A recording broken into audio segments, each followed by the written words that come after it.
Oke, hari ini kita akan bedah tuntas salah satu IPO yang paling menarik perhatian di bursa, PT Merdeka Gold Resources, atau kita sebut saja EMAS. Nah, ini bukan sekadar perusahaan tambang biasa ya. Ini adalah sebuah pertaruhan raksasa, sebuah big bet pada satu proyek super besar yang bisa jadi salah satu tambang emas terbesar di Asia, atau bisa juga jadi pelajaran mahal tentang ambisi. Yuk, kita kupas satu persatu isi prospektusnya. Kita mulai langsung dengan satu angka yang bikin semua orang noleh, 500.000 ton. Itulah target produksi emas tahunan dari proyek Pani ini kalau sudah mencapai puncaknya nanti. Biar kebayang, jumlah segitu tuh udah cukup buat menempatkan mereka di Liga Produsen Emas kelas dunia. Angka inilah jantung dari semua ambisi besar yang akan kita bicarakan. Jadi, gimana sih ceritanya proyek raksasa ini bisa lahir? Di bagian pertama ini, kita akan kenalan dulu sama perusahaan di baliknya, dan kita lihat apa sebenarnya aset utama yang mereka tawarkan ke para investor. Oke, jadi siapa sih pemain utamanya? PT Merdeka Gold Resources ini pada dasarnya adalah sebuah perusahaan yang mempertaruhkan hampir segalanya pada satu aset, proyek emas Pani di Gorontalo. Visinya jelas banget, bangun tambang super besar yang bisa beroperasi puluhan tahun. Jadi jelas, ini bukan buat investor yang cari untung cepat, ini adalah permainan jangka panjang. Sekarang kita bahas sedikit yang teknis ya. Mereka bakal pakai metode yang namanya Carbon in Leach atau CIL. Sederhananya gini, ini tuh teknologi yang udah terbukti andal buat misahin emas dari bebatuan secara efisien. Kenapa ini penting? Karena ini nunjukin kalau mereka nggak coba-coba pakai teknologi baru yang resikonya tinggi. Mereka pakai proses yang sudah teruji. Nah, lini masa ini mungkin bagian paling krusial buat para investor. Coba lihat deh, produksi emas pertama itu baru ditargetkan mulai tahun 2026. Dan puncaknya baru tercapai di 2033. Artinya apa? Kalau Anda investasi lewat IPO ini, Anda itu masuk di fase konstruksi.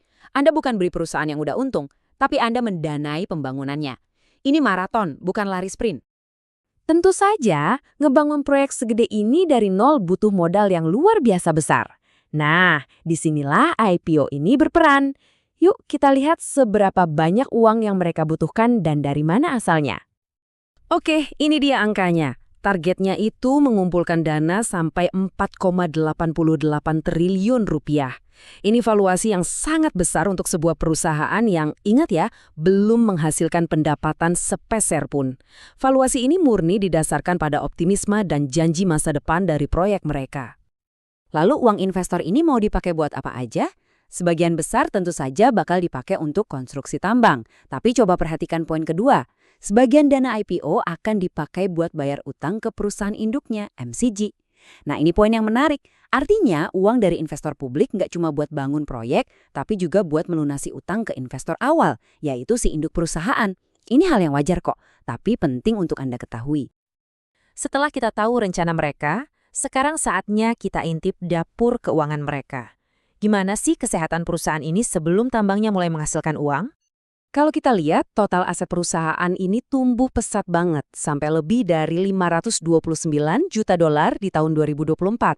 Grafik ini sebenarnya bukti nyata dari uang yang udah digelontorkan buat membangun infrastruktur tambang. Asetnya makin bengkak karena investasi besar-besaran terus dilakukan. Tapi selalu ada dua sisi mata uang kan? Bersamaan dengan aset yang membesar, kerugiannya juga ikut meningkat sampai 13,3 juta dolar di tahun 2024. Nah, ini dia paradoksnya.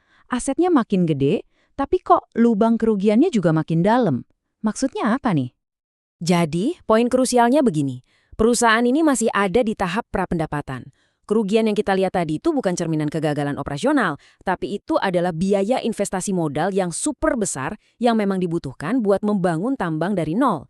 Ini adalah fase bakar duit yang wajar untuk proyek skala sebesar ini sebelum bisa menghasilkan profit. Oke, potensi untungnya memang besar, tapi nggak ada investasi tanpa resiko.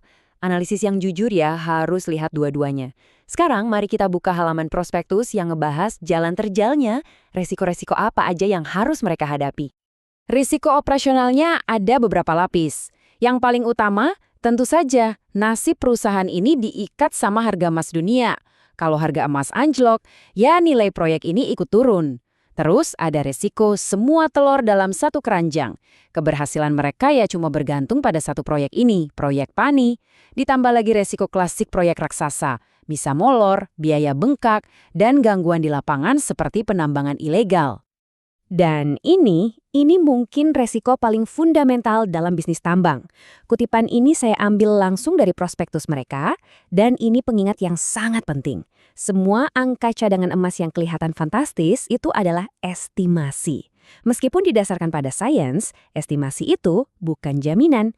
Inilah inti dari pertaruhan di industri ini. Nah, buat Anda sebagai investor saham, risikonya lebih spesifik lagi. Pertama, perusahaan ini adalah holding. Artinya, Anda itu nggak punya tambangnya langsung. Anda punya perusahaan induknya yang pendapatannya bergantung dari setoran dividen anak usaha. Kedua, dan ini penting banget, dividen baru direncanakan dibagikan tahun 2032. Itu penantian yang super lama. Terakhir, ada risiko dilusi. Kalau perusahaan butuh dana lagi di masa depan dan menerbitkan saham baru, porsi kepemilikan Anda bisa jadi lebih kecil. Baik, kita sudah bahas ambisinya, angkanya, dan juga resikonya. Sekarang mari kita rangkum semua ini jadi beberapa poin kunci yang bisa Anda jadikan bahan pertimbangan.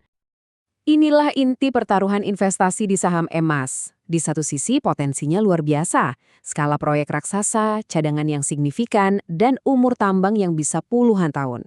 Tapi di sisi lain resikonya juga sangat nyata. Perusahaannya masih bakar duit, nasibnya sangat ditentukan oleh harga emas, dan imbal hasil berupa dividen itu masih 1 dekade lagi. Jadi, kita kembali ke pertanyaan utama. Apakah kilau emas yang ada di ujung jalan yang panjang dan terjal ini sepadan dengan semua risikonya? IPO ini pada dasarnya adalah sebuah invitasi untuk ikut bertaruh. Bertaruh pada kemampuan perusahaan untuk mewujudkan mimpi besarnya, dan tentu saja bertaruh pada harga emas di masa depan. Jawabannya pada akhirnya ada di tangan Anda masing-masing.